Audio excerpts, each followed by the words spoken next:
Bienvenidos y bienvenidas a esta edición de El Cineclub Colombo Talks, un evento que el Centro Cultural Colombo Americano presenta en el marco de la celebración del Pride Month, o Mes del Orgullo. Este año, el Colombo Americano, de la mano con el Banco de la República, con Fandi y Teatro del Presagio, nos hemos unido para ofrecerles todo un mes de programación cultural y educativa que celebra y reconoce el impacto que han tenido las personas de la comunidad LGBTIQ+ en nuestra sociedad. Recordemos que la celebración del Pride Month se realiza cada año en junio en la mayoría de países para conmemorar las protestas de Stonewall de 1969 en Manhattan, las cuales fueron un punto de inflexión para el movimiento moderno de la liberación gay en los Estados Unidos. Quiero darle, antes de iniciar, un saludo muy especial a la red de centros Colombo Americanos y a todas las personas que se conectan desde varias ciudades del país. Ahora sí, quiero darles la bienvenida, por supuesto, a nuestros invitados que nos acompañan el día de hoy, Mario Andrés González Quintero y Pablo Sebastián Mesa. Bienvenidos. Hola, muchas gracias. Mario Andrés González Quintero es realizador y artista visual, estudió cine y fotografía y dirección audiovisual. Tiene un diplomado en escritura de guión y ha sido docente en diferentes instituciones universitarias en las áreas de semiótica, guión, montaje y realización. Ha sido parte de los colectivos artísticos El Sanatorio Espacio Cultural, colectivo El Engaño y el Parche Artist Residency. En el 2019 fue curador del programa de Parche Artist Residency para el 45º Salón Nacional de Artistas. Ha sido también curador de la muestra audiovisual del Festival Queer Bogotá desde el 2015. Pablo Sebastián Mesa es diseñador industrial y maestro en artes plásticas, graduado de la Universidad Jorge Tadeo Lozano y Universidad Nacional Autónoma de México, magíster en estudios culturales, candidato a magíster Historia del Arte de la Universidad de los Andes.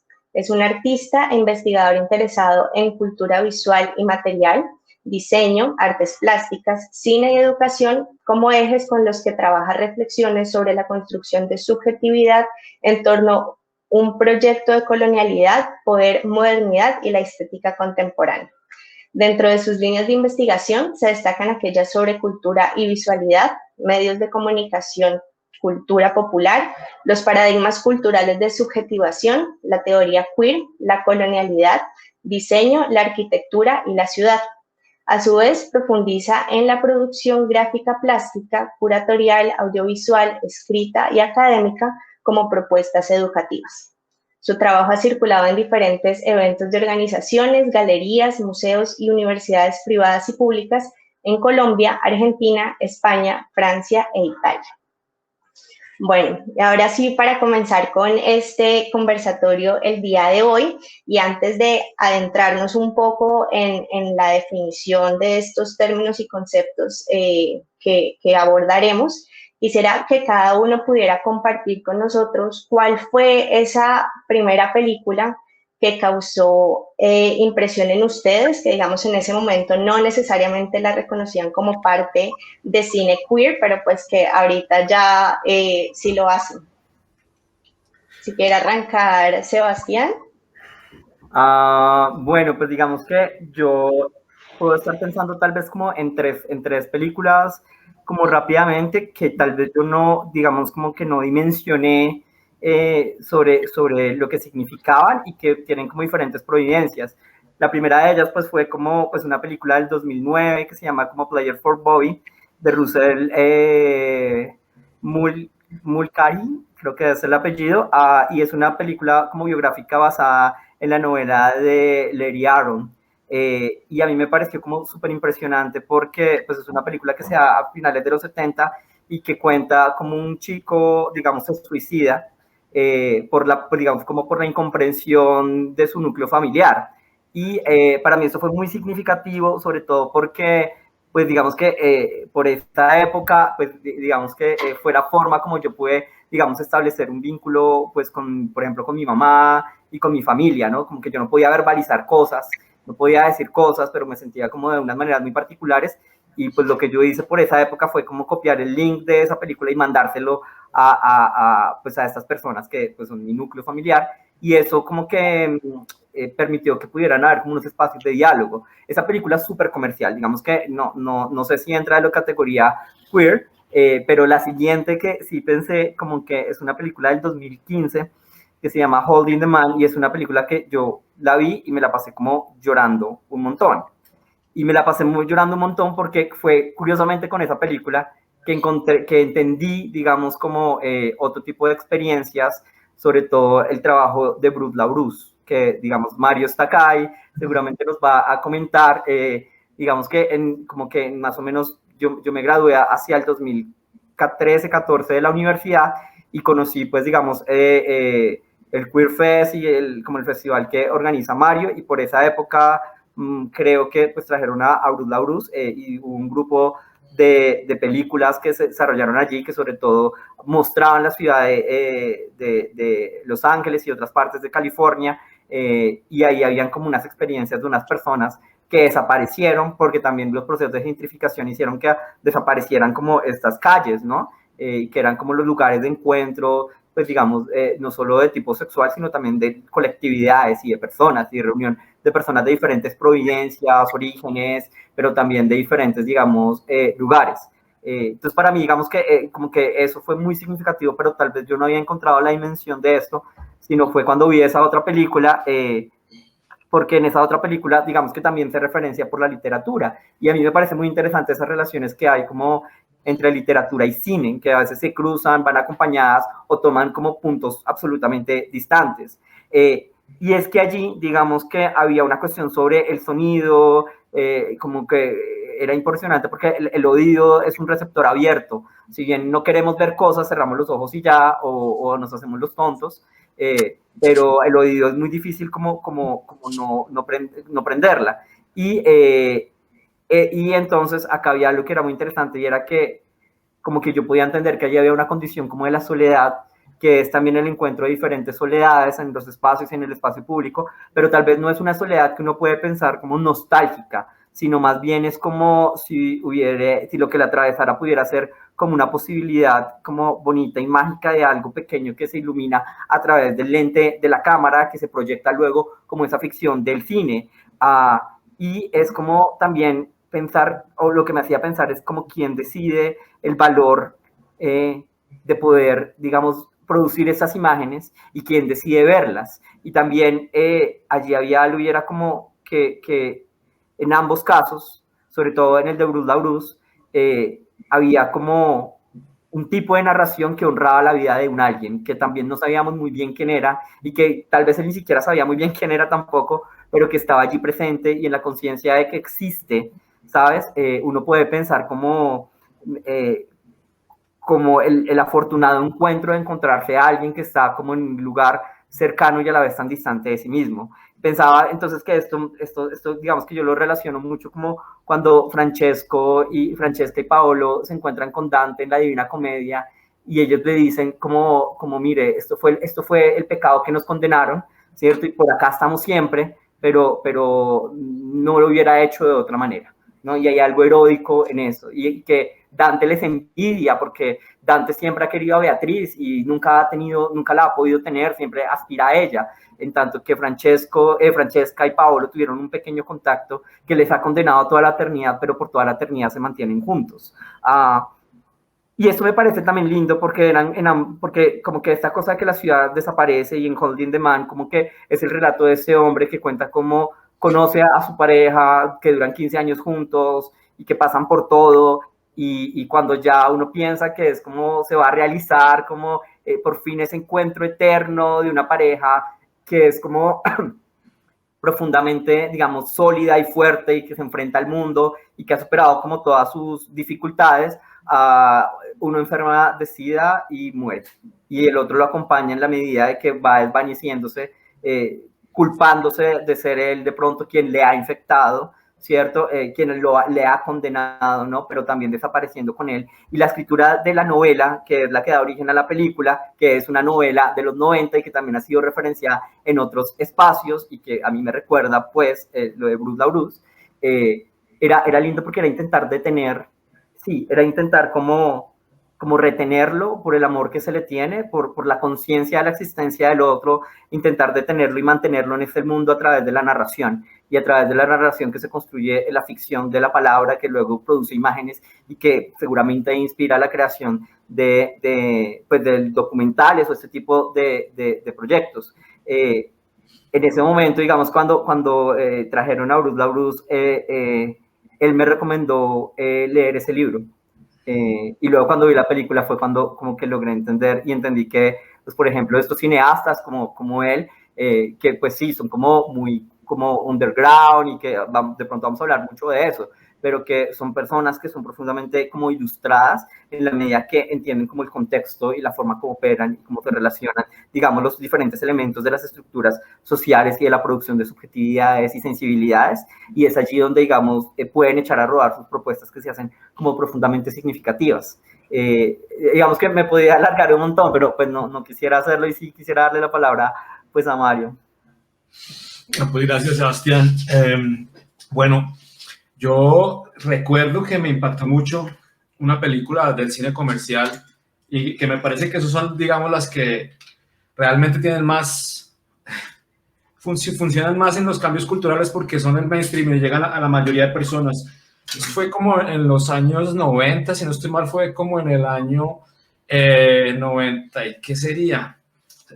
Bueno, se llama Filadelfia y es la historia eso es de 1993, Jonathan Demme, y es la historia de un abogado con SIDA y todo lo que está pasando alrededor. Es una película que ilustra muy bien la crisis del SIDA y lo mete a uno en una relación de una pareja de hombres que están asumiendo el miedo a la muerte, al estigma social, a todo lo que sucede en ese momento tan fuerte, digamos, que fueron los 80 y los 90, toda esa, digamos, esa cantidad de personas muertas y toda esa crisis que se desató, el horror al tocarse, el horror al relacionarse.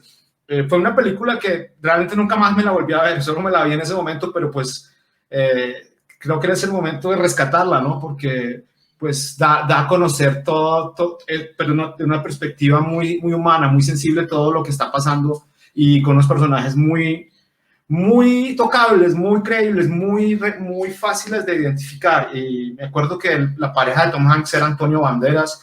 Me acuerdo de una escena donde están bailando y es la tristeza, pero es agridulce.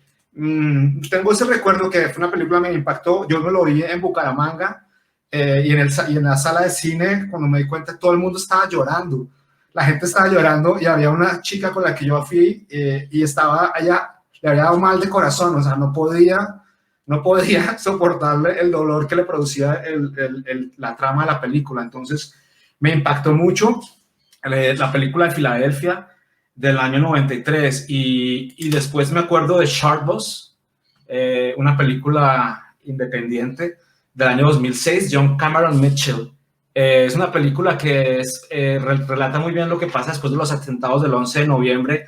También ya, digamos, ha evolucionado un poco sobre la crisis del SIDA y sobre la importancia del sexo y las relaciones en los habitantes de Nueva York, cómo muchas personas manejan diferentes carencias y necesidades y problemáticas relacionadas con el sexo. Entonces me gustó mucho esa forma. Es muy conmovedora, tiene una gran banda sonora que realmente me acuerdo mucho de esa película. Esas son como las que podría nombrar. Y bueno, por supuesto, Brokeback Mountain, cuando salió, que fue como una visión demasiado emocional de una relación homosexual o homoerótica.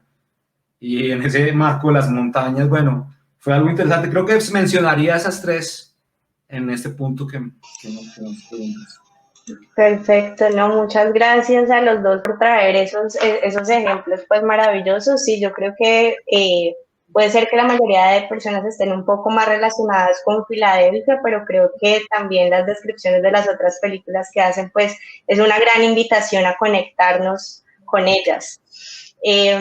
Bueno, a pesar, digamos, de que podemos entender, ¿cierto?, que lo queer ha estado como presente en el cine, ¿cierto?, desde inicios del cine.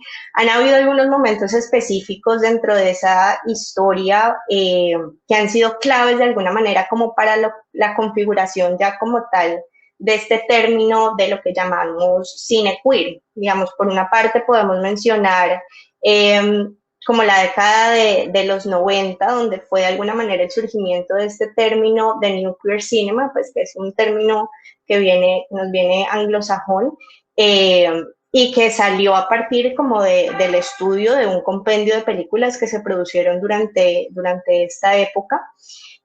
También ha habido, digamos, algunas personas que han señalado un cambio en esa representación y en las narrativas digamos, de las películas que surgieron ya en la década pasada, en la década del 2010. Quisiera entonces ya como preguntarles desde su conocimiento también, desde su perspectiva, ¿cómo podrían ustedes definir qué es el cine queer, ¿cierto? ¿Cuáles serían como esas características que lo identifican? Y si pueden reconocer efectivamente un cambio, como en las películas que se vienen haciendo a lo que encontramos el día de hoy. Es importantísimo ver cómo el término queer ha ido moldeando mucho la cultura de las últimas décadas. Desde esa definición de las feministas Sedgwick y F. Sedgwick y, bueno, las feministas de los 80 definieron queer como ese fenómeno de lo raro, transportarlo a lo interesante, digamos, desligarse del término negativo de queer como algo de señalamiento para empoderarse y crear digamos, un término de aceptación. Sí ha habido grandes cambios, aunque realmente para mí desde el inicio del cine, desde que Edison hizo su famoso corto que se llama pues, el Dixon Experimental Sound Film, que eran dos tipos bailando, desde ahí ha ido evolucionando, pero básicamente en los 90s me parece que es importante desligar el término queer a las películas con problemática LGTBI, porque de todas formas no siempre lo queer está relacionado con el LGTBI o con arcos dramáticos que están hablando generalmente de homosexualidad. Lo queer también tiene muchas otras connotaciones y alcances económicos, culturales, políticos que es importante mencionar. Yo creo que, digamos, la rareza, explotar la exuberancia, todo lo que es diferente y lo que rompe con esos lineamientos y esos patrones, digamos, que hacen que la gente se acomode como a una misma regla. Me parece que ahí es donde identifico lo queer. Yo creo que la primera vez que me di cuenta que una película era queer, pues lo veo ahora, no lo vi en su momento, fue con My Own Private Idaho, de Gus Van Sant, que eran como unos chicos prostitutos en las calles de Idaho y todo lo que les pasa. No era un arco de un romance, no era un arco de una historia homosexual, era una forma de vida y una forma de asumir la realidad, que me parece muy interesante. También el hecho, por ejemplo, de incluir las problemáticas de los personajes trans, y no verlos como simplemente un adorno exótico o un personaje patético que le va a dar como en algún momento un condimento o un sabor a la película. Creo que cuando ya te metes dentro de un arco de un trans, qué es lo que quiere, qué es lo que busca, qué es lo que necesita su personaje, entiendes otros puntos de vista que amplían y rompen un poco esos esquemas, esos clichés. Hay películas y por eso se han convertido en películas de culto, ¿no? Donde aparecen personajes, incluso comedias como Hedwig and the Angry Inch, no sé, y películas como, bueno, realmente hay un rompimiento, es lo que yo quiero. Me parece que el cine LGTBI es un género y ya las películas con un contenido queer van buscando otras cosas. Yo pues, pensaría que buscan evidenciar y mostrar otras formas de vida diferentes a las convencionales. y no solamente tiene que ver con el tema romántico y sexual, me parece que tiene unos alcances políticos, sobre todo políticos. En este momento sería importante mencionar eso. Sí, yo estoy muy de acuerdo con lo que dice Mario. A mí sí me gustaría, digamos, como recoger como unas ideas, como para darnos como un poquito de contexto, y pues digamos que es importante pensar también que el término queer, digamos que proviene, digamos, como en términos, digamos, de una categoría de análisis del cine, de las artes o de contextos sociales, proviene sobre todo, pues sí, de la teoría feminista, de pensadoras feministas de los 80, pero digamos que se va a compilar sobre todo en un grupo de, digamos, como cursos y seminarios que se dan en el año 90 y que en la cabeza va a tener a Teresa de Lauretis, que va a innovar con este término que es la tecnología del género, ¿no? Como que piensa la idea de las teorías de género, y para poder pensar en eso, como que agolpa teóricamente, por llamarlo de esa manera, todos esos pensamientos que venían sobre todo suscitándose a finales de los 70 y a lo largo de los 80. A mí me llama mucho la atención de que, si bien es un término anglosajón, sí es como una categoría como que se hace a honor a sí misma, en la medida que es como indeterminada, pero también como altamente productiva en su indeterminación. ¿Qué quiere decir esto? Si uno piensa, por ejemplo, si uno escucha a Paul Beatriz Preciado, bueno, o a otros teóricos queer contemporáneos, pues dicen como, mire, es que tal vez es mucho más fácil dar un curso, hacer un ciclo de cine que se llame cine queer o clase de teoría queer, y no como cine maricón. Sí, hay como una forma también de poder nombrarlo para introducirse dentro de un sistema, y ese sistema, digamos, permite, digamos, ampliar las dinámicas de conocimiento y de aproximación. Entonces, yo creo que eso es como lo primero que es importante. Yo creo que como movimiento cinematográfico sí es como clave pensar que es desde allí donde se deriva la categoría que Rich luego va a nombrar, que es New Queer Cinema o New Radical Queer Cinema, que sobre todo fue como una forma también de nombrar películas como pues, la que Mario nos ha mencionado, que es Filadelfia, de Jonathan Denner, El banquete de la boda, que también es del 92, y también una que es clave, que es Maurice, que es del 87, ¿no? De este James Ivory. Y que aparte va a permitir también la lectura de otras producciones ya entrando en los 90, como Jones Soul Rivers, como Poison, como Wood, de este Tom Callan del 92. Y yo creo que allí hay algo clave, que en eso estoy muy de acuerdo con Mario, y es que sí valdría la pena como poder pensar la distinción entre cine LGBTI y cine queer.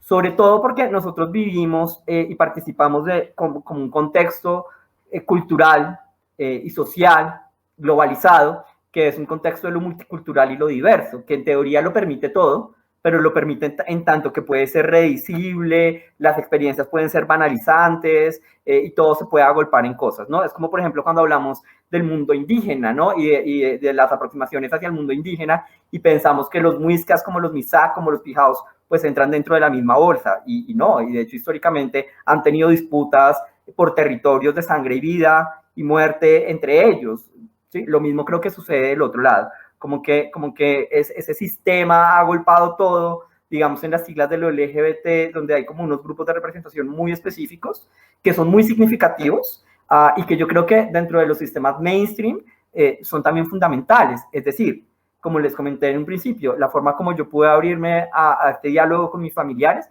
fue a través de una película mainstream, y Mario nos ha contado una historia que también refiere a estos lugares. Pero yo creo que eso invita entonces a pensar cuáles son las otras experiencias que hay allí, porque creo que cuando Mario también habla de lo político, estamos hablando son de las condiciones de existencia, y que este tipo de trabajos que ya no hablan de tener sexo o verse raro, identificarse de una manera estable, sí hablan y problematizan las condiciones de existencia de un grupo de personas a través, digamos, de una opresión y digamos, unas dinámicas de poder que recaen por sus experiencias de género y de sexualidad, que igual son dos cosas diferentes. Estas, por ejemplo, son los asesinatos, la enfermedad, la precarización de las vidas, el uso de las palabras, ¿no? Los señalamientos por las palabras y el poco acceso o el no acceso, digamos, a espacios. Y esto lo podemos denominar, pues,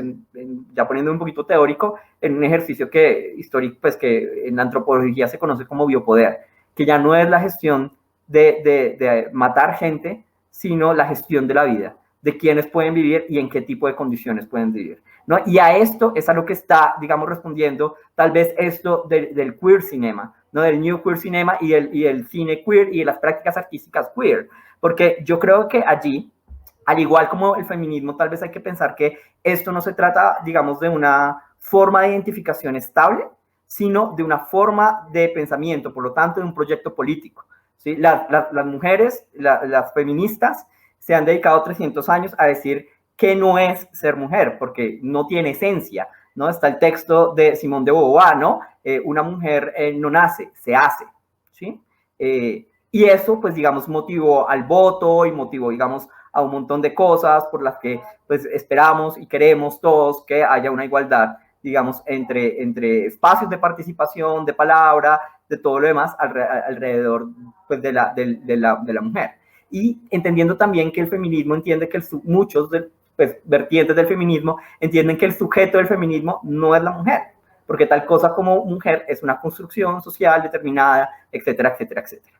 Yo creo que lo mismo puede pasar con lo queer. Cuando uno plantea lo queer, digamos, desde esta tradición, uno ya no se encuentra con una forma identitaria de nombrarse y colocarse como una categoría, aunque sigue siendo muy valiente enfrentarse a esto, puesto, digamos, en un contexto como el que vivimos. Pero lo que tenemos acá entonces es una postura crítica y reflexiva y también, digamos, como confrontativa en cierto punto, que permite, en la medida que se enuncia, la medida volví. En la medida que uno se hace un sujeto de enunciación, está tomando un lugar en el mundo. ¿Y qué quiere decir esto?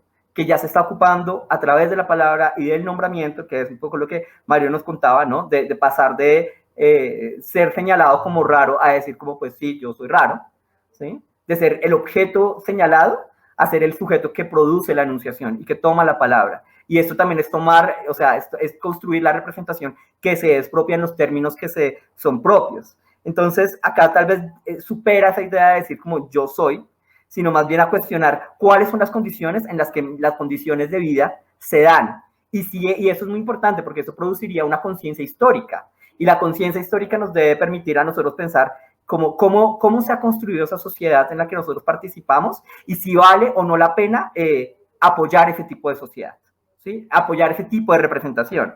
Entonces, acá es muy chévere también pensar, digamos que esto tiene que superar como ideas sobre lo bueno y lo malo. Se tiene que pensar, entonces, es una preocupación por más bien procesos en la gestión de sí mismo, la autocensura, el señalamiento de otra, las convenciones normadas del statu quo.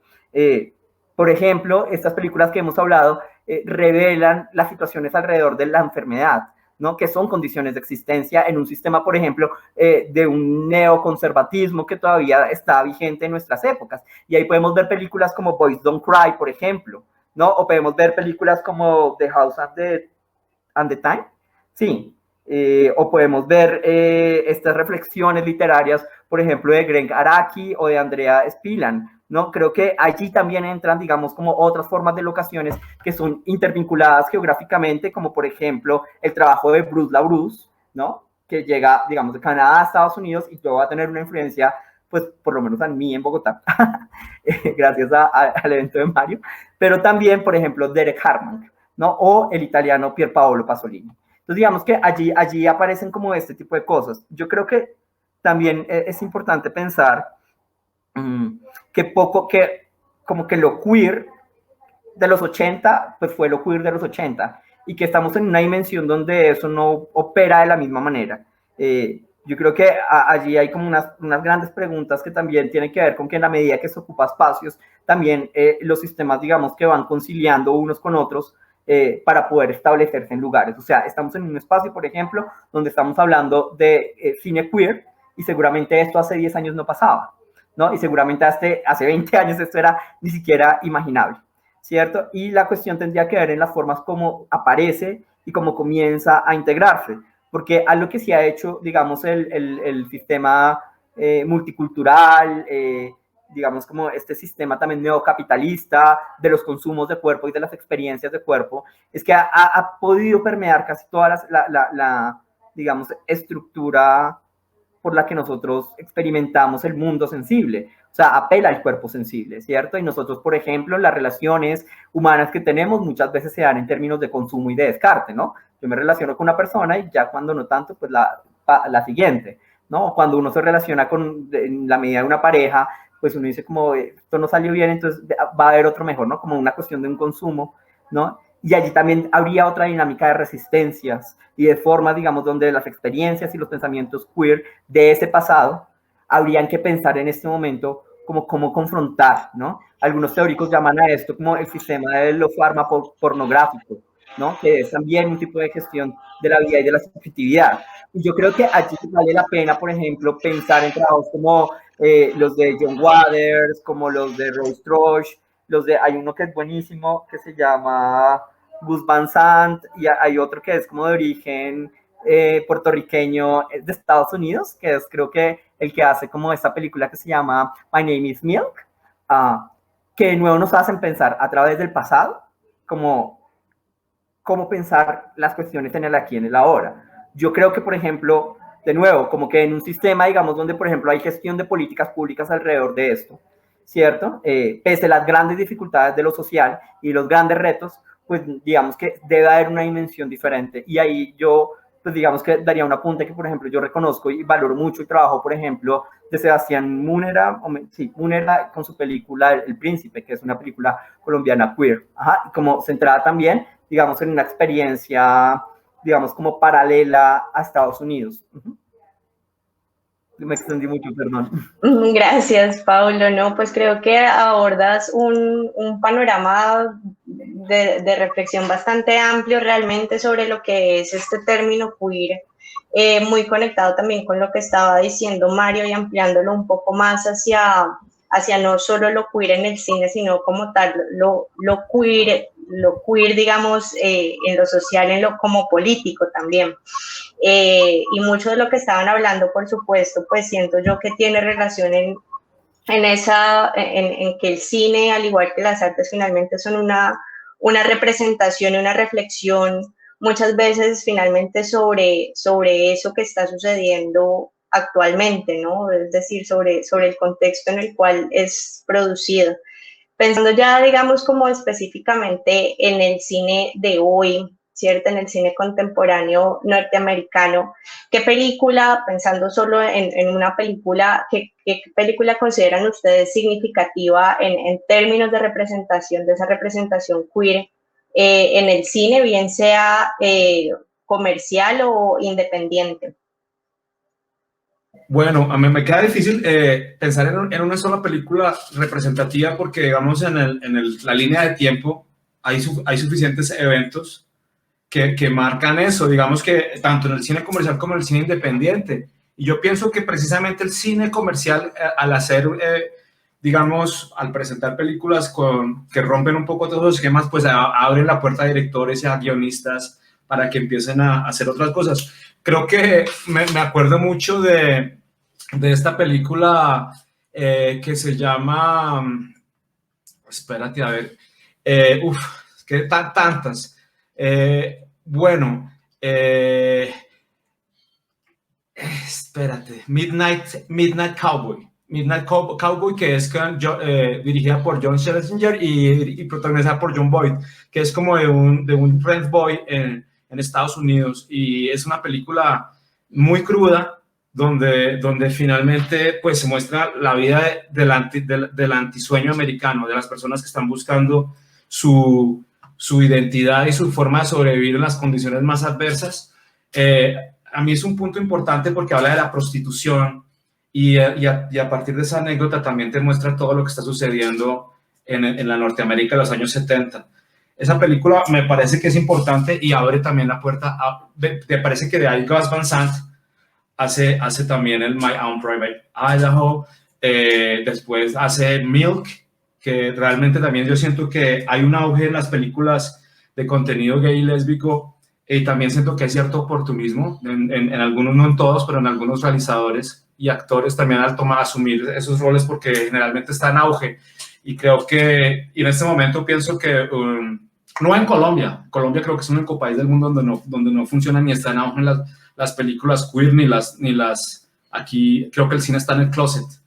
Pero en otros países creo que sí es importante verse reflejado su verdad, sus sentimientos más puros y profundos y reales que pueden tener los hombres y mujeres al hacer una creación con esta temática.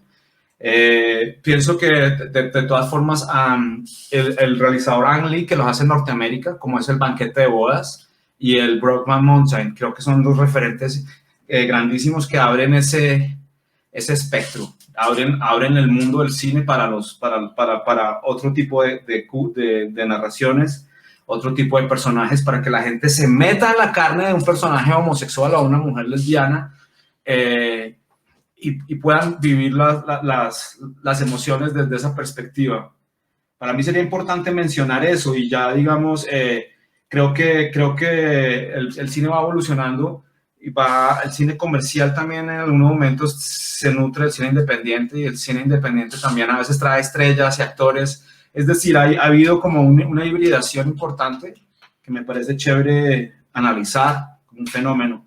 De todas formas, hoy en día están pasando cosas interesantísimas. Bueno, no tan hoy en día. Hay una película que también es interesante, que es Dallas Buyers Club, que habla también, es desde el 2013, y también habla un poco de la forma de rebuscarse la vida de los primeros enfermos de SIDA, y la forma de obtener su AZT. Es decir, creo que ese espectro es amplio, y hay una cantidad de, digamos, películas que tienen esa representación queer. Yo también me parece interesante también esas películas como Hedwig and the Angry Inch, o si no, bueno, sobre todo también The Rocky Horror Picture Show del 75, que también se volvió de culto porque tenía personajes trans o travestis dentro del grupo protagónico, y son películas que también el público las acepta y las convierte como en tema de culto. Mencionaría esas. No sé, Sebastián, ¿cuál irá a mencionar? Yo creo que, bueno, Mario ha hablado de unas que son como icónicas, me parece genial. Yo quisiera pensar como, pues, un poquito más, es como algo que puede llegar a estar rodeando este tipo de películas, y ahí voy a anclar como algo que Mario ha mencionado, y tiene que ver con pensar la ficción que aparece allí, ¿no? Igual, toda película, por más documental que sea, es una ficción que se construye, ¿no? Y es una ficción que se construye con unos intereses particulares. Y a mí me parece que el cine queer lo hace increíble, es porque hay el principal descubrimiento tal vez de los hombres como especie, pues, es como la pregunta por sí mismo, sobre sí. Y entender que es un juego, que uno es un juego, y que también uno es un retrato que implica pensar quién es ese, ¿no? De allí que aparecen todas las narraciones, por ejemplo, de los héroes, incluso el Dante, que yo lo he mencionado ahorita, donde lo que hace heroico a un héroe es no solo su viaje, que es un elemento principal, sino es poder, digamos, como saber quién es en sí mismo, y poder como luego elevarse y poder nombrarse. Y eso, digamos, que me parece que es muy importante, porque es parte de la narración o de la narrativa cinematográfica, y que opera también como en la vida y en la experiencia, pues, de todos nosotros, que es el conocimiento de sí o de sí mismo. Y entonces después los héroes, de sus hazañas y sus tragedias, los héroes y las heroínas, pues, pueden decir quiénes han sido, aunque ya no sean, o pueden asegurar quiénes son y serán, aunque todavía no lo sean. Y eso es muy interesante, porque entonces la idea del actor y el papel principal de los, o sea, es cuando, por ejemplo, personajes LGBTI o queer o como, pues, que no están como en el centro de la representación, de las políticas de la representación del sistema en el que nosotros vivimos, se entiende complejamente y se entiende que estos que ya no son, como Mario decía, como un adorno que le va a dar un plus, o el personaje secundario o el personaje chistoso, sino que se hace en el pensamiento el personaje central, son unos actores que son capaces de abarcarlo todo, ¿no? Y de comprenderlo todo, y de interpretarlo todo, y de participar entonces de la ficción y salirse de la ficción y pensarse como hasta qué punto son la condición de la ficción. Y esto es interesante porque pensaba mucho, digamos, en un grupo de películas que a mí me gustan y que también pues voy a nombrarlos, pero sobre todo están, digamos, influenciadas por el queercore, que es como esta onda punk, rock, que también, digamos, que desde la onda musical comienza a atravesar y llega al audiovisual, y que sobre todo se da como en California, y donde aparecen, digamos, influencias, o han sido influenciadas por Kenneth Anger, por Vivian Dick, por Derek Hartman, por Jack Smith, incluso por Andy Warhol, y sobre todo, pues el ícono, uno de los cineastas íconos estadounidenses de, digamos, este grupo de experiencias audiovisuales, que es John Waters, ¿no? Con su película como clave, que es Pink Flamenco. O también están como estas otras, como No Scream for My Ass del 99, y que también llevaron, digamos, como a la impresión de fanzines, como como hay uno que es buenísimo que se llama Noise Queen, ¿no? Pero a lo que voy con esto es que este tipo de películas producen colectividades y apoyan experiencias colectivas, y que esta idea, digamos, de una comunidad se hace inestable, pero se hace interesante en la medida que como que son experiencias como temporales, ¿no? En este momento nosotros estamos haciendo parte, digamos, de una comunidad académica, y cuando se acabe la ficción de la pantalla, cada uno volverá, digamos, a otra experiencia, ¿cierto? Y participará de otros eventos. Y creo que eso es lo que produce el cine. Entonces, en ese sentido, yo, digamos, recomendaría también algunas películas comerciales, otras de pronto no tanto. John Waters me parece que es clave. Derek Hartman me parece que es clave, sobre todo su influencia ya cuando está en Estados Unidos. Bruce LaBruce también, su relación con California. Hay uno que me gusta mucho que se llama Jen Tan, tiene una película que se llama 1985, y que también, digamos, está puesta, digamos, en la ciudad de Nueva York, y habla de ese héroe que retorna al hogar, ¿no? Esa persona que se tuvo que ir de su casa para poder experimentar y vivir su experiencia de género y de identidad, y tiene que volver. Bueno, de pronto, como colombianas, las que mencioné, la de Sebastián Muñoz, que se llama El Príncipe, que es del 2019, súper chévere, y también pues una que ya es como una película de culto, que es La Virgen de los Sicarios del año 2000, basada pues, en los textos de Fernando Vallejo. Hay una que me parece que es fundamental, producida en Estados Unidos, que se llama Antes del Anochecer, y que está basada, digamos, que tuvo una nominación a Mejor Actor en un Oscar, pero que también está basada en la literatura de Reinaldo Arenas. Y de sus últimos años, su último momento antes de morir. Es una biografía que él escribe antes de morir. Boys Don't Cry es como fundamental, del 99. Yo recomendaría también Pink Flamenco de John Waters, y también Kids Are All Right, que creo que son como películas como fundamentales, que como que permiten dimensionar un montón de experiencias, pues como de los ejercicios colectivos, y que pueden, digamos, conectar con esa experiencia que yo mencionaba, cuando uno puede pensar como que quién es el personaje principal puede abarcar la experiencia propia. En el tema del cine nos mete en la ficción de una realidad que es participar de esa experiencia, pues, de vida y de mundo. Jen Tan en 1985 lo hace con esta idea del héroe que regresa, y también pensaba en Free Health del 2015, y también Carol del 2015, que son experiencias lésbicas, pero sobre todo el primero que estaba hablando allí es también atravesada por la enfermedad del cáncer, y como, digamos, una pareja de una mujer como más madura que la otra, que está muriendo y desapareciendo, y que toda la película pues como que compila esa experiencia, que aparte esa mujer trabajó en el servicio de policía mucho tiempo,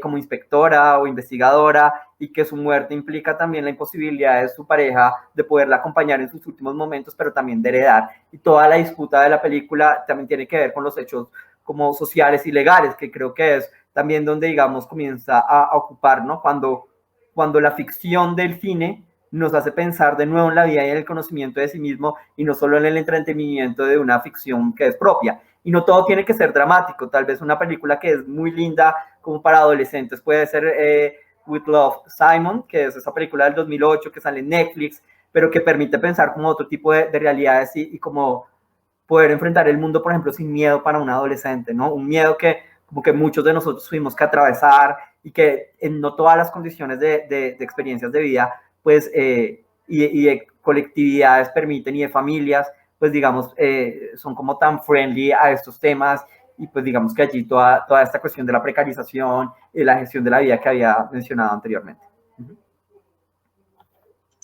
Vale, Pablo, muchas gracias a ti y a Mario, pues, por hablar de estas películas. Bueno, ya para adentrarnos un poco también en los proyectos en los cuales ustedes están trabajando, ¿cierto? Quisiera entonces pedirle a María Andrés que desde su experiencia, digamos, como curador en la muestra de cine del Festival Queer de Bogotá, si nos puede contar, digamos, si existen elementos diferenciadores entre ese cine que de alguna manera circula por estos espacios que puede ser un poco más independiente. De hecho, tú ahorita hablabas como de que te parecía muy relevante como esa, de alguna manera, hibridación entre lo comercial y lo independiente, y me pregunto si de alguna manera pues también nos puedes hablar cómo eso se ve en esta muestra de la que tú eres pues el curador, y también hablar del cine queer colombiano que se está produciendo actualmente. También hace un momento nos dijiste como que el cine colombiano queer está en el closet, entonces si nos puedes como ampliar un poco más esa idea y contarnos sobre el festival y sobre la muestra de cine. Bueno, sí, hay un aspecto con respecto primero que todo, hay en este momento, un gran número de películas y de realizadores haciendo cosas muy interesantes y a través de diferentes canales. Ahora está el tema del streaming, ¿no? Hay muchas plataformas de streaming donde uno se pone a explorar y encuentra contenidos interesantísimos de todas las épocas, que es algo muy chévere porque es rescatar de pronto cosas que están un poco en el olvido y que es bueno traerlas a este momento y analizar qué ha pasado. En el festival nosotros pues nos enfocamos un poco como depende también de la curaduría cada año, pero generalmente nos gusta traer historias que tengan un poco más como de trascendencia cultural, política, también algo de entretenimiento, pero en general nos gustan los directores y los temas que van de acuerdo también a nuestra época, lo que tenemos que poner en una mesa de discusión para hablar de lo que está pasando. Pero digamos que hay cosas que son muy exclusivas, están por ahí perdidas, escondidas, y a mí me gusta eso, me gusta escarbar y rescatarlas y traerlas. Me interesa muchísimo el tema del cortometraje, los cortometrajes, y descubrí que en YouTube y en una cantidad de plataformas existen millones de cortometrajes de personas que están expresándose, expresando sus emociones más íntimas a través del cine, y eso me gusta. Hasta con un celular, hasta con cámaras viejas y con los recursos más precarios están narrando, y eso lo valoraría yo y en este momento me parece algo interesantísimo. Hay películas que a veces no tienen nada calidad técnica ni actoral, pero tienen chispa, te cuentan algo, te iluminan en algún punto, y eso me parece muy interesante. De todas formas, digamos, en el festival, poco cine comercial, especialmente, a veces me gusta mucho el cine latinoamericano queer, me interesa muchísimo el cine latinoamericano, creo que aquí están pasando cosas interesantísimas en Brasil, en Chile, en Argentina, en todo lado menos en Colombia, desafortunadamente, y ahora lo voy a mencionar cuando hable lo del cine queer en Colombia, pero pues creo que en esa diferenciación hay que encontrar un camino de lo que uno le interesa, pero el festival es una plataforma que explora, que investiga, que quiere acercar a la gente la rareza, lo nuevo, lo diferente, quiere romper un poco con una programación mental que de todas formas está dada para segregar, para diferenciar, como para dividir, y nosotros en el festival queremos unir, queremos traer historias, información, películas, personajes que abran y expandan la mente de los espectadores. Pero valoro mucho lo que está pasando con el streaming, con los canales de streaming, con los contenidos que se pueden encontrar ahí, hay joyas. Entonces los invito a sumergirse en ese océano y encontrar pues las películas y las narraciones que nos interesan. Con respecto al cine queer colombiano, bueno, son un poco resentido eso de que estamos en el closet, pero en realidad siento que hay países como México que, por ejemplo, tienen el lugar sin límites, o incluso Y tu mamá también, personajes que nunca se le van a olvidar a uno porque le marcaron la vida, o una mujer fantástica en Chile, o bueno, Plata quemada en Argentina, Linda quebrada en Brasil, no sé. Hay cosas que hablan de lo que es cada país y nosotros en Colombia, mira, los personajes queer que me acuerdo, Florina Lemetra haciendo de travesti en La estrategia del caracol, Robinson Díaz haciendo un papel de trans en Soplo de vida, Luis Ospina, La señorita María, que es una película, pues que es un personaje fantástico, pero es una película hecha por alguien que no tiene una sensibilidad queer, que ni siquiera la trata de mujer, sino la trata de él, cuando se habla con ella le hace cosas como si fuera un hombre. Entonces una falta de delicadeza, una falta de conciencia. Creo que el cine colombiano queer demuestra que el heteropatriarcado está triunfando, así como está en este momento políticamente.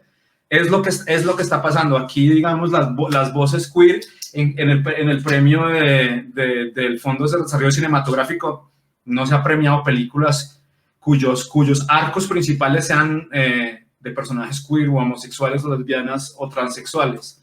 Ellos son un decorado, como lo decía, un condimento, algo que está por ahí para darle como cierto matiz, pero no ha llegado la película queer colombiana y pienso que como estamos, no va a llegar incluso en el medio. Las personas gay, homosexuales, lesbianas, poco trabajo tienen en el mundo, a menos de que sea en el maquillaje, en el vestido, en el vestuario o en los props. Pero digamos a un director gay, una directora lesbiana haciendo contenidos es muy poco, es muy escaso. Valoro poco lo que hace Bogo Shorts, que tiene una muestra de cine cortos LGTBI, donde están surgiendo y hay un semillero de nuevos realizadores interesantes. Creo que ellos son el futuro, creo que lo queer es el futuro, creo que lo no binario es el futuro. Creo que tenemos que desligarnos, pues se hacen películas digamos, con buena técnica, buen sonido, buena imagen, pero la película colombiana que me ha tocado el corazón, bueno, mencionas La Virgen de los Sicarios, me gustó mucho cuando la vi, hace poco la vi y pues no tuvo una buena vejez para mí, en mi caso particular, pero en su momento fue tremenda.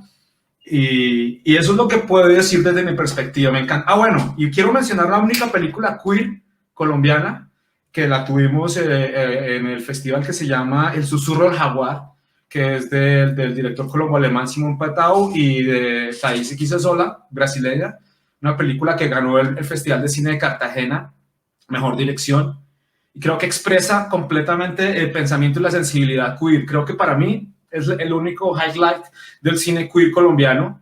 Estamos en deuda con nuestra población queer, con nuestra población LGTBI, pero no es por nosotros los realizadores, los curadores y los productores, es porque el mundo del cine es un mundo heteropatriarcal, de las personas que dan los premios nunca van a premiar una película porque pues estamos inundados de eso. Es mi crítica, no es una pregunta, es algo que yo he experimentado y que me consta, entonces por eso no suena como a denuncia, pero es una queja, pero creo que es así y pues lo expreso de esa forma. Pablo, también cuéntanos, digamos, en el trabajo, un poco más del trabajo pues que tú vienes realizando en la recuperación de archivos de arte queer, también con qué obras audiovisuales y autores te has encontrado.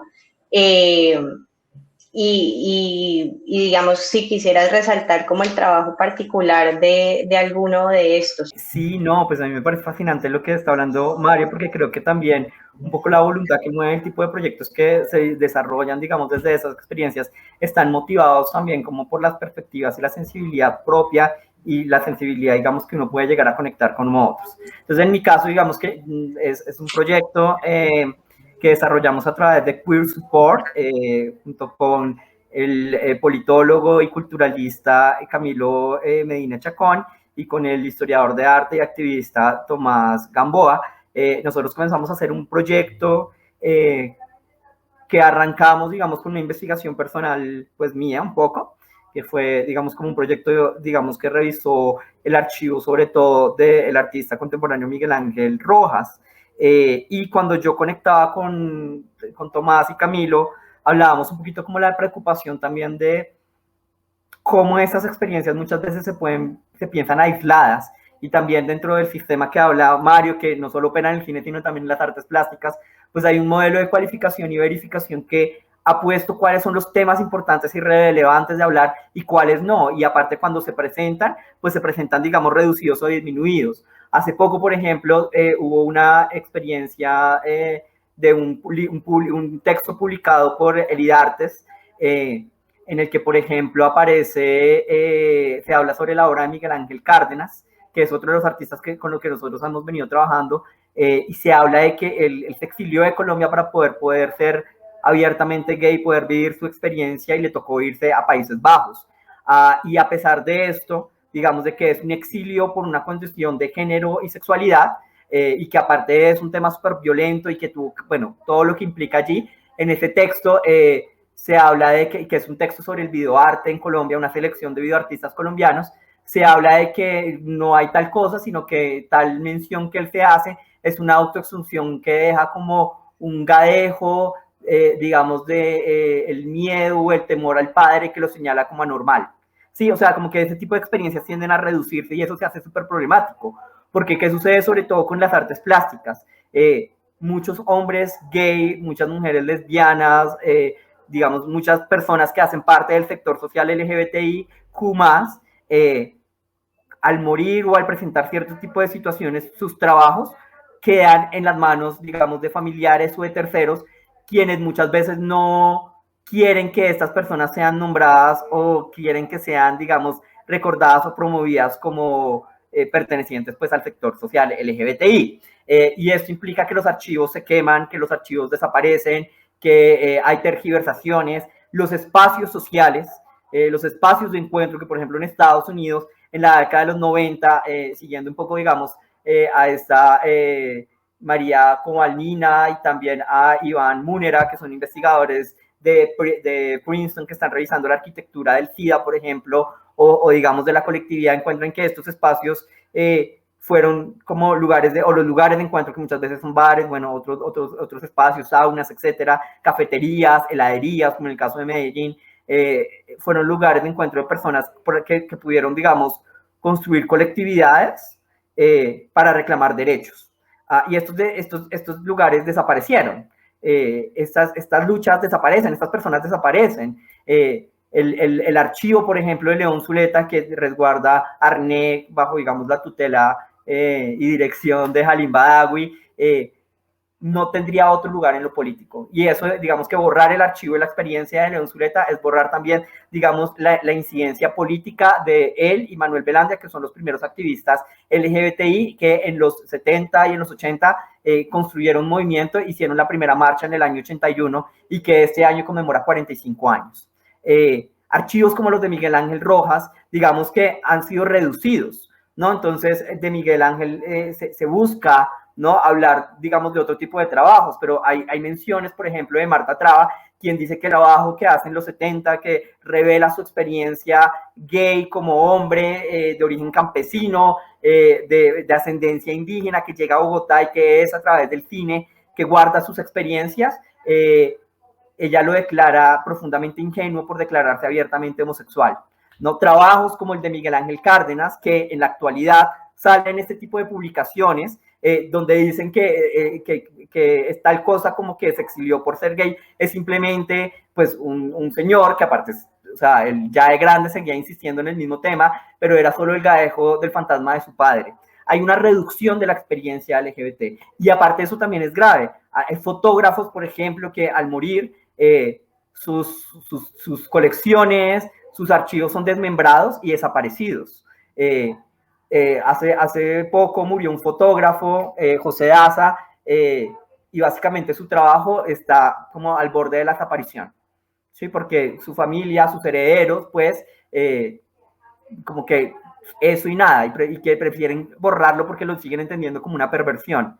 Entonces, también bajo la lógica de que esto no está pasando solo como con estas grandes figuras, sino con las figuras próximas, nosotros hicimos un proyecto de investigación con el que ganamos una beca de patrimonio cultural para desarrollar el proyecto, y en un segundo momento este proyecto lo que buscaba era conectar diferentes experiencias que tienen origen en las prácticas artísticas, sobre todo concentradas en la localidad de Chapinero, y que comenzaban a hipervincularse hacia otras localidades, y que nos permitió pensar sobre cómo hablar de una idea del patrimonio de lo queer, entendiendo que el patrimonio de lo queer no es una forma de identificación, sino unas prácticas culturales que en suma lo que podrían hacernos pensar es una cultura de lo queer, ¿sí? Y en la cultura de lo queer poder allí entender las experiencias que significan y que le dan sentido a un tipo de ciudadanía que está en la ciudad de Bogotá.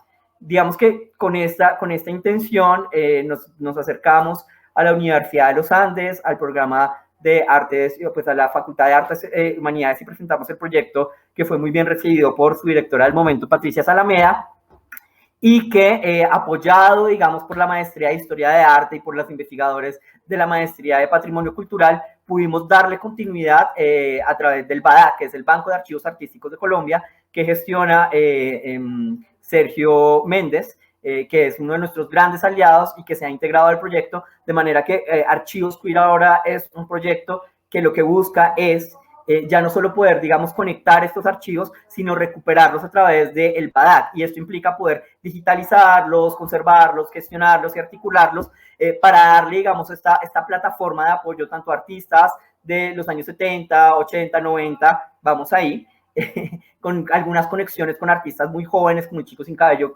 Sin Pan. Hemos incluido, por ejemplo, a Nicolás Chacón, también del Sanatorio, pues diferentes experiencias, porque la idea es poder llevar estos archivos a, digamos, a través del BADAC, poder gestionar estos archivos para realizar allí como unos procesos de digitalización y conservación y entregarles a sus tenentes estos documentos ya gestionados, o permitirnos, por ejemplo, con el caso de una alianza que hicimos con la Secretaría Distrital y digamos como con esta intención de la recuperación de la memoria LGBTI de Bogotá, poder gestionar estos archivos y que esos archivos puedan, digamos, pasar a lo público, que es el archivo distrital. Pero además buscamos que estos archivos que han sido gestionados allí puedan, digamos, ser tenidos como una copia en los acervos de los Andes, abiertos y de investigación abierta, digamos, de acuerdo a los intereses de los tenentes, que puede ser como un archivo totalmente abierto, parcialmente abierto, o que se necesita tener permisos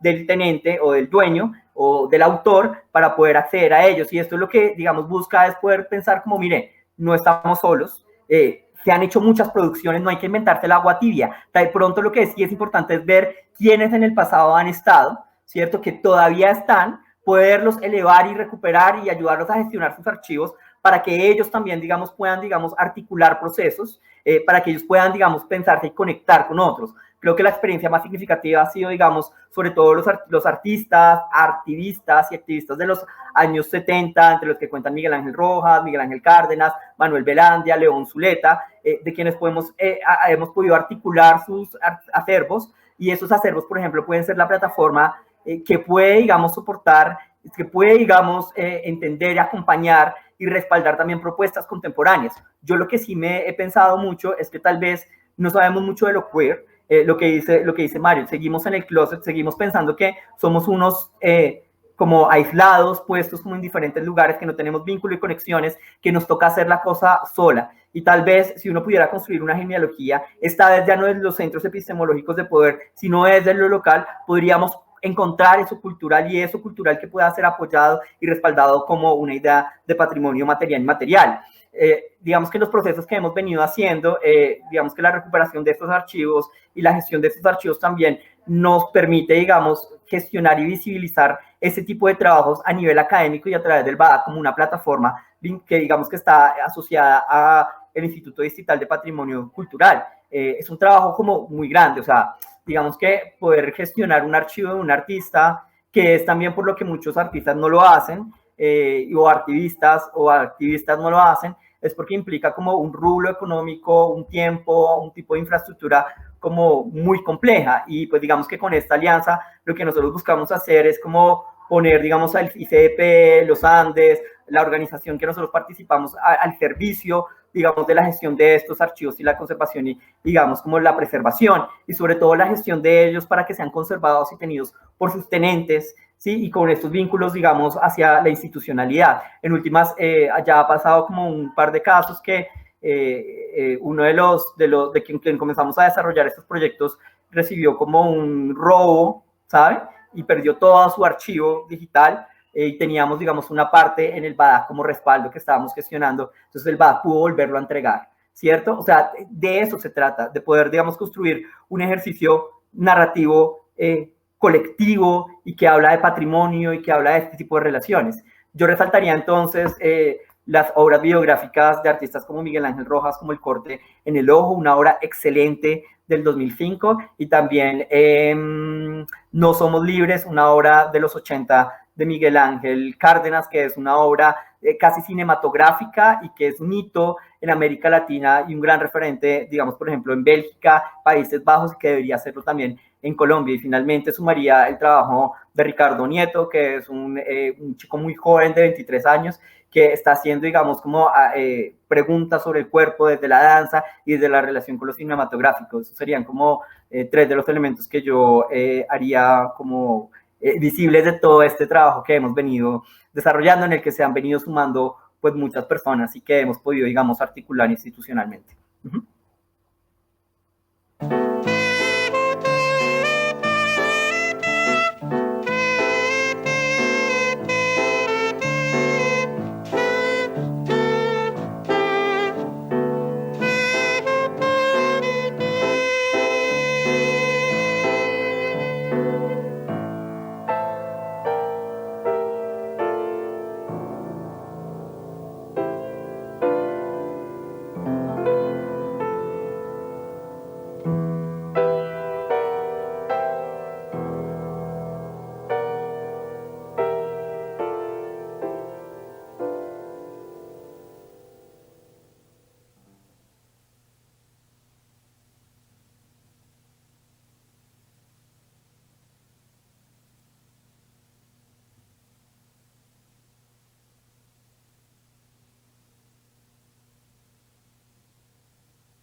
Pues muchas gracias, Paulo, por compartirnos esta experiencia. Pues digamos que es todo un trabajo muy importante de recuperación y de visibilización, que por supuesto también se conecta pues en ese esfuerzo también de visibilizar y de crear espacios de circulación como lo hace Mario Andrés desde la muestra de cine y el Festival Queer de Bogotá. Creo que ambos son ejemplos muy buenos de esos lugares de construcción, ¿cierto? De lo que estabas hablando, Pablo, como de la construcción de la comunidad, de la recuperación de lo colectivo en torno pues a obras, al cine y a obras artísticas y a obras audiovisuales. Ya para ir cerrando el conversatorio, quisiera, digamos, ustedes han hablado de esta visión, digamos, de ideal del cine, de poder dimensionar muchas experiencias, de poder romper clichés, darles cabida finalmente a esos tipos de representaciones y a esa diversidad, digamos, de identidades que entendemos como identidades que no son fijas también. Y en ese sentido quisiera ya cerrar preguntándoles también desde su perspectiva, ¿cuáles considera que ustedes que debería ser finalmente ese futuro del cine queer, de pronto pensando más específicamente, pues en general, pero en la evolución de pronto del cine norteamericano, que como bien decía Mario Andrés, es el cine que de alguna manera, pues más es el mainstream que le llega a más personas y por lo tanto también genera de pronto como una representatividad o una repercusión más grande también dentro de los espectadores. Entonces, ¿quién quiere iniciar?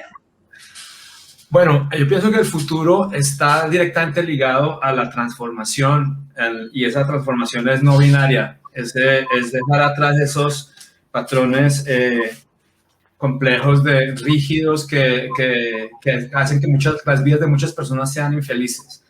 Yo pienso que hay una atmósfera de transformación, de cambio, en la que tenemos que alimentarnos, los creadores, los curadores, los productores, toda la gente que está en el mundo de la representación cinematográfica. Encontrar en esas historias inspiración, encontrar en esas historias una fuerza vital que sea una fuerza de alegría, una fuerza de futuro y esperanza, cambiar un poco las temáticas y los arcos trágicos que han acompañado toda la vida las historias de los que tienen que ver con los maricas, las lesbianas, los travestis, porque tienen que terminar siempre uno muerto, porque tienen que terminar siempre en tragedia. O sea, yo pienso que ya es señalar las cosas y decir, sí, es una denuncia, pero ya es un momento de contar nuevas historias, ya tenemos que empezar a hablar de cosas diferentes, aunque parezca que no ha pasado el tiempo aquí, que parece que estuviéramos todavía 40 años atrás en la historia aquí en este país, pero es importante que las nuevas generaciones que están ahora moviendo y sacudiendo los cimientos de este país, pues también lo hagan a través del arte, la representación, de las historias, de los guiones, que esos dinosaurios que nunca premian una historia gay o lesbiana o queer en el sentido cinematográfico tengan, y que empiecen a ver el trabajo de los chicos, de los jóvenes, de las personas que vienen con toda su energía a transformar y a tumbar esa institucionalidad tan goda, tan harta, tan aburrida, tan mandada a recoger. El futuro es de estos pelados que están haciendo todos estos cambios y a ellos les apuesto todo y en ellos está también mi mirada como curador y como investigador, y creo que también ese es el futuro. Ahí está el futuro para mí. No sé, Sebastián, ¿qué diga? Ya. No, pues quedé impresionado. No. Yo estaba pensando en varias cosas. Mira, yo creo que en la medida que se va haciendo más visible en diferentes tipos de procesos, este sistema termina como asumiéndolos, ¿no? Entonces yo creo que lo que yo esperaría también es como por ejemplo esas narrativas, o sea, tristemente, nosotros solo podemos imaginar a través de las cosas que conocemos, ¿sí? Si uno mira History Channel, esta vaina de ancestros y toda esta vaina, ¿sí? Es una forma de pensar que proviene del pensamiento medieval, que es la ficcionación, ¿sabes? La metáfora. Es decir, solo podemos pensar viendo sobre las cosas que conocimos. Y eso es problemático, porque creo que es un poco lo que Mario ha mencionado. Solo podemos entonces seguir pensando la experiencia de la mujer trans como trágica y que la va a llevar a la muerte. ¿Usted se imagina una niña trans que vea eso a los 7 años en la película, ¿sabe? Y no la posibilidad de imaginar los afrofuturismos, y que yo esperaría que llegáramos en algún momento al queerfuturismo, ¿sabes? En el que estamos trabajando con mi pareja, que es Juan David, haciendo un proyecto con Museo Q, implicaría poder pensar los mejores futuros posibles. Y los mejores futuros posibles, la capacidad de poder imaginar un mejor mañana es absolutamente revolucionario y se da desde lo referencial. Estas dos imágenes que tengo de este lado son 2 proyectos que hice para el Banco de la República donde participaron pues, un grupo de colectividades trans, que es la RCT, la Red Comunitaria Trans, la Casa Negra Candelaria y el GAT, el grupo de apoyo y afecto trans, que lideraba Laura Wittgenstein. Lo que buscaban hacer, y son proyectos que lo que buscan construir son otro tipo de referencias dentro de una institución que produce la sensibilidad contemporánea, ¿no? Es poder, y lo más significativo es que este tipo de proyectos fueron niñas de colegio y niños de colegio, y hubo grupos escolares que fueron al museo y se encontraron otro tipo de representaciones. Y yo creo que eso es súper importante, porque lo queer implicaría la desidentificación, y habría que entonces apuntarle a lo que Mario dice, al no binario, a la desidentificación, y a una desidentificación que permita pensar mejores futuros, ¿cierto? Y esto implica, digamos, encontrar muchos personajes y diversos personajes. Yo celebro entonces en esa medida series como The Orange is the New Black y Disclosure, el documental de Netflix, porque nos muestran que hay muchas posibilidades, ¿sí? Y que la minoría, los grupos minoritarios son complejos y diversos, ¿sabes? Y que por ser minoría no se es víctima toda la vida, y que por ser minoría eso no hace que la gente sea buena o mala, ¿no? Disclosure es genial porque hay como, habla por ejemplo de la serie Pose, ¿no? Una serie de Ryan Murphy donde hay como 100 personajes, de esos 100 personajes más del 80% son personas diversas y son de múltiples personalidades, ¿sabes? Y podemos ver mujeres trans que uno le coge como y uno dice como esta es la más mala del mundo, y la otra como que uno la ama y uno dice como, pero ok, son diferentes, no son fáciles de identificar, no son fáciles de reducir y asimilar y volverlas como un capital de uso y desuso, y que entonces este fin de semana me voy de fiesta y entonces me he visto rarísimo y ya cumplí con el checklist de un sistema que también lo ha integrado, ¿no? De un sistema que aparte ha promovido cierto tipo de prácticas a través del mercadeo y de la movilización de personas que se agolpan en masas, de la misma manera como los políticos, por ejemplo, del neoconservatismo en los 90 y en el 2000, ¿sí? Y del que son herencias los grupos más conservadores contemporáneos lo han hecho, ¿sí? ¿Cómo pensar formas diferentes de relacionarnos? A mí el lenguaje inclusivo me parece interesante, siempre que el lenguaje inclusivo pueda demostrar que se cambian las relaciones de poder, que se hacen relaciones ya no jerárquicas, sino horizontales, ¿no? Porque entonces no tiene sentido hacer lenguaje inclusivo. Entonces mejor uno se dedica a hablar con el lenguaje que tiene, pensando el tipo de relación que produce, que es la realidad que se produce allí. Y de nuevo, lo que yo estaba pensando allí es como que alguna vez eso hablé con Mario. A mí yo le dije a Mario y le agradecí muchísimo cuando pasó lo de la Bruce, y luego en otro encuentro yo pude también manifestárselo y lo hago explícito en este momento. A mí el cine queer, la literatura queer y la teoría queer me salvó la vida. Y me pudo permitir tener una mejor relación con mi familia, y en este momento me hace, cuando estaba revisando un poco como material para nuestra conversación de hoy, pensaba que me hace pensar como lo maravilloso de poder pensar en tener, por ejemplo, la relación que tengo con mi pareja en este momento, o pensar también el drama, digamos, de mi propia temporalidad a la que todos estamos sujetos, que es la muerte. Yo pensaba que sería lindo tener experiencias más cercanas como películas como Blue de Derek Harman, que son bellísimas porque es la aceptación de quedar ciego siendo director de cine y poder pensar lo cinematográfico desde otra experiencia que ya no es la visual, ¿no? Que es la luz que atraviesa la experiencia misma de la vida. Y yo creo que allí es donde comienza a tener sentido, digamos, lo que yo quisiera ver.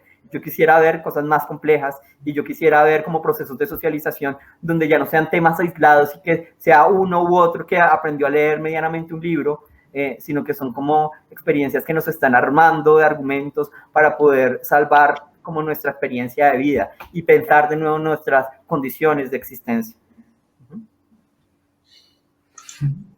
Muchas gracias, me parecen fabulosas estas reflexiones. Creo que no había mejor forma, digamos, como de cerrar este conversatorio. Y finalmente, pues, como dice Paulo, de pensar en soñar, imaginar que hay posibles mundos, ¿no? Futuros mucho mejores. Entonces, pues solo tengo palabras de agradecimiento para María Andrés y para Pablo Sebastián por haber participado de este conversatorio el día de hoy. Creo que nos dejan un montón de títulos pues para revisar de series, de películas, de autores, de directores, de artistas, que nos quedan pues como para seguir aprendiendo un poco más y relacionándonos más con este tipo de producciones. Gracias también, por supuesto, a todas las personas que se conectaron el día de hoy para este conversatorio. Si les gustó, le agradecemos pues que lo compartan y que invitan a más gente a verlo. La invitación para todos es a continuar disfrutando de la programación del Mes del Orgullo, que recuerden pues es una programación que tenemos el Colombo Americano, el Banco de la República, Confandi y Teatro del Presagio. Pueden encontrar toda la información a través de nuestras páginas web y también de nuestras redes sociales. Este sábado les invitamos a que se conecten al Storytelling Idea Lab for Kids, un espacio para que los niños se acerquen a la lectura y practiquen también su inglés. Entonces, pues sin más, muchas gracias y hasta luego. Muchas gracias. Muchas gracias, Denise, Mario, muchísimas gracias también. A todos.